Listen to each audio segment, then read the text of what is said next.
നമ്മളോട് ഒരാൾ മറ്റൊരാൾക്ക് സലാം പറഞ്ഞേക്കാൻ വേണ്ടി നമ്മളെ ഏൽപ്പിച്ചു എന്ന് വിചാരിക്കുക. അതൊരു വിശ്വസിച്ച് ഏൽപ്പിക്കുന്ന ഒരു സ്വത്താണ്. അത് നമുക്ക് അവിടെ പോയി പറയല്, അയാളേത് പറയപ്പോൾ നമ്മളും അയാളും തമ്മിൽ മുണ്ടൂല, അല്ലെങ്കിൽ ഇഷ്ടമില്ലാത്ത ആൾക്കാരാണ്. അത് ഇയാൾക്ക് അറിയില്ല, അല്ലെങ്കിൽ അറിഞ്ഞോട്ടെ എന്തോ ഓട്ടെ, അങ്ങനെയാണ് ഇയാളെ ഏൽപ്പിച്ചത്. അപ്പോൾ നമുക്കതൊരു ബാധ്യതയായിട്ട് വരിക എപ്പോഴോളൂന്ന് അറിയോ? നമ്മളത് തൃപ്തിപ്രകാരം വാക്കാലെ ഏറ്റെടുത്താലേ ബാധ്യതയുള്ളൂ.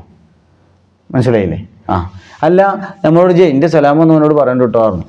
അപ്പോൾ നമ്മളിങ്ങനെ മുണ്ടാതൊക്കെ ചെയ്തിട്ടുള്ളൂ, നമ്മളൊന്നും പറഞ്ഞിട്ടില്ല, ആന്നോ ഈന്നൊന്നും പറഞ്ഞിട്ടില്ല, അതൊന്നും പറയണ്ട. നമുക്ക് തൃപ്തിയില്ല അയാളോട് പോയി പറയൽ.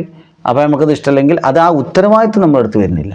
ഉത്തരവാദിത്വം വരണമെങ്കിൽ തൃപ്തിയോടെ വാക്കാലെ നമ്മളത് ഏറ്റെടുക്കണം, അപ്പോഴേ വരുന്നുള്ളൂ. അപ്പോൾ നമ്മൾ പറഞ്ഞയക്കുമ്പോൾ അത് അവിടെ എത്തണം എന്നുണ്ടെങ്കിൽ അത്രയും ഉറപ്പുള്ള ആളത്ത് പറഞ്ഞയക്കണം, അല്ലെങ്കിൽ സാഹചര്യം മനസ്സിലാക്കി പറഞ്ഞയക്കണം. ഇനി അല്ല നമ്മൾ എവിടെയെങ്കിലും ഇങ്ങനെ എന്തെങ്കിലും ആരെങ്കിലും പറഞ്ഞിട്ട് കുടുങ്ങിയെങ്കിൽ അതിൽ നമ്മൾ പേടിക്കും വേണ്ട. അത് നമ്മൾ ഇഷ്ടപ്പെട്ട് തൃപ്തിപ്പെട്ടത് ഏറ്റെടുക്കാത്തൊരു കാര്യമാണെങ്കിൽ, അല്ലെങ്കിൽ നമ്മൾ എന്തെങ്കിലുമൊക്കെ തട്ടുതടവ് പറഞ്ഞ് ഒഴിവായാൽ നമുക്കത് പറയൽ നിർബന്ധമുള്ള കാര്യമല്ല, നമ്മുടെ ഉത്തരവാദിത്തമല്ല.